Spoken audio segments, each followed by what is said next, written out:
ان تمام اسیران حقیقی آزادی کو کہ جنہوں نے اور جن کی وجہ سے آج ہم سب یہاں پر ایک بار پھر اکٹھے ہوئے ہیں، جن کے مصمم ارادوں نے، جن کے مستحکم وجود نے یہ ثابت کیا کہ جب آپ کوئی فیصلہ کر لیتے ہو تو اس پر آپ ڈٹ جاتے ہو، اور پھر آپ کے ملک کی بات ہو تو اس کے لیے آپ ہر قربانی دینے کو تیار ہو۔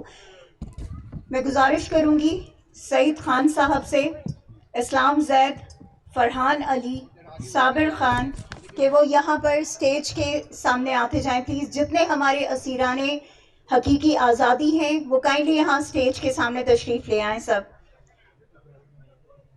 عارف بھائی پلیز آپ لوگ آئیے، خالد سارے،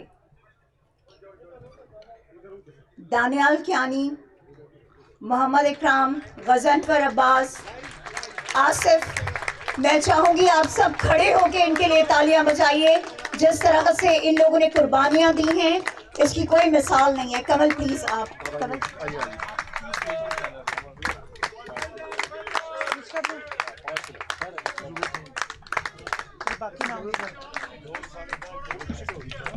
آصف علی، ارشد محمود، نادر خان، عارف عوان، خالد بٹ، اسود، ادریس، فرحات، سہیل، منصور، وقاص مغل، عباس خان، نوید انصر، آپ سب کو پوری پاکستان تحریک انصاف اور اس قوم کی طرف سے سلیوٹ ہے کہ جس طرح سے آپ لوگوں نے اور جس طرح آپ کی فیملیز نے قربانیاں دی، آپ لوگ عمران خان کے لیے کھڑے ہوئے، آپ لوگ پاکستان کے لیے کھڑے ہوئے، یہ قوم کی مائیں، بہنیں، بیٹیاں، بزرگ، بچے، یہ نوجوان، یہ لیڈرشپ سب آپ کو سلام کہتی ہے اور ہم آپ کے مقروض رہیں گے۔ پاکستان زندہ باد۔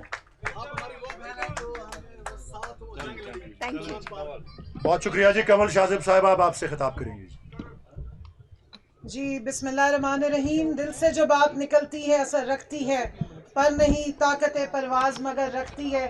ماشاءاللہ اتنے زبردست کردار کے غازی، گفتار کے غازی اسٹیج پہ موجود ہیں۔ میں صرف اتنی بات کروں گی۔ سب سے پہلے میں شکریہ ادا کروں گی رؤف حسن صاحب کا، ہمارے secretary information P T I, ان کے ساتھ ہمارے چیئرمین صاحب بیٹھے ہیں۔ اور میں آپ سب سے یہ ضرور بیان کروں گی کہ پاکستان تحریک انصاف ایک وہ طاقت ہے، ایک وہ سیاسی پارٹی ہے جس کو اللہ نے بہت معجزوں سے نوازا ہے۔ سب سے پہلے تو ہمارا لیڈر اللہ نے مہربانی کی ہے کہ پاکستان میں ہم سوچا کرتے تھے کہ علامہ اقبال کیسے ہوں گے، قائد اعظم کیسے ہوں گے، ہمارے جو پہلے جنہوں نے پاکستان بنایا تھا وہ لیڈر کیسے ہوں گے۔ تو جب ہم اپنے خان کو دیکھتے ہیں تو ہمیں ان سب کا منبع ان میں نظر آتا ہے، ہمیں ان سب کی ریفلیکشن نظر آتی ہے۔ لیکن ایک اور جو اللہ نے ہمارے پہ بڑی مہربانی کی ہے، پاکستان تحریک انصاف کا ورکر، میں کہتی ہوں کہ اس کا کوئی مول ہی نہیں ہے۔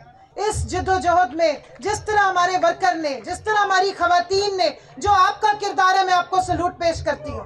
جس جگر کے ساتھ یہ لڑے ہیں اس آزادی کے لیے، اپنے ملک کے لیے، اپنی حقیقی آزادی کے لیے، جتنی انہوں نے قربانیاں دی ہیں، خاص کر ہماری خواتین نے، ہماری یوتھ نے، تو میں سمجھتی ہوں کہ خان صاحب کا وہ پیغام جس کا ذکر ہم علامہ اقبال کی زبان میں کرتے ہیں کہ خرد کو غلامی سے آزاد کر، جوانوں کو پیروں کا استاد کر، خان نے وہ آپ کے اندر امنگ جگا دی ہے، اس نے خرد کو غلامی سے آزاد کر دی ہے۔ اب صرف حقیقی آزادی حاصل کرنی رہ گئی ہے۔ اور جو یہ سب بیٹھی ہے لیڈرشپ ہماری، میں ان کو سلوٹ پیش کرتی ہوں، جنہوں نے خان صاحب کی غیر موجودگی میں جب وہ جیل میں تھے اور ہم سمجھتے تھے کہ پتہ نہیں، ہمارے دشمن سمجھتے تھے کہ اب یہ پارٹی کیسے چلے گی، سلوٹ ہے ان سب کو کہ انہوں نے یہ پارٹی چلائی، اس کو الیکشن تک پہنچایا، اور ان لوگوں کے دانت کھٹے کیے جو کہتے تھے کہ پاکستان تحریک انصاف کی ٹکٹ لینے والا کوئی نہیں ہوگا۔ الحمدللہ پاکستان تحریک انصاف نے کہ 3500 امیدوار بھی پاکستان کی تاریخ کا سب سے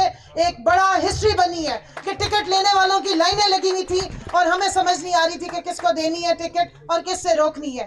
اور آج اگر پاکستان تحریک انصاف اس لیول تک پہنچی ہے کہ ہمارے جنہوں نے ہمارے خلاف سازشیں کی، جنہوں نے ہم پہ ظلم و ستم ڈھائے، ان کو سمجھ نہیں آ رہی کہ اس عوام کو اور اس پولیٹیکل پارٹی کو کیسے روکنا ہے، تو اس کی وجہ یہ پاکستان تحریک انصاف کا ورکر اور یہ قیادت ہے۔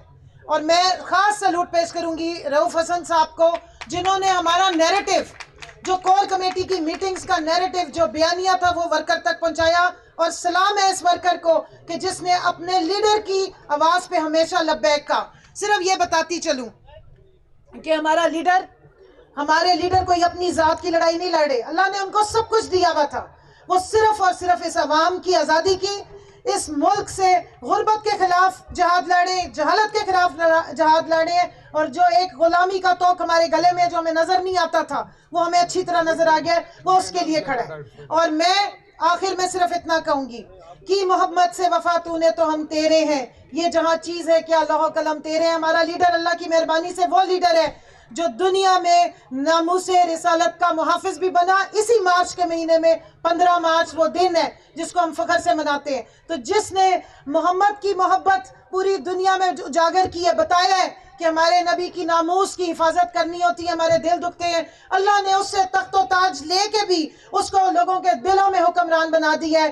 یہ وزیر اعظم کی کرسی کے لیے ہم محتاج نہیں, ہمارا لیڈر محتاج نہیں, یہ کرسی عمران خان کی محتاج ہے. انشاءاللہ بہت جلد ہمارے لیڈر باہر آئیں گے, ہم سب مل کے انشاءاللہ تعالیٰ ان کی اسی طرح کی حلف برداری کی تقریب میں کھڑے ہوں گے اور نعرہ لگائیں گے, کون بچائے گا پاکستان, کون بچائے گا پاکستان, پاکستان زندہ باد. بہت بہت شکریہ جی. شکریہ جناب کنول شاذب صاحبہ.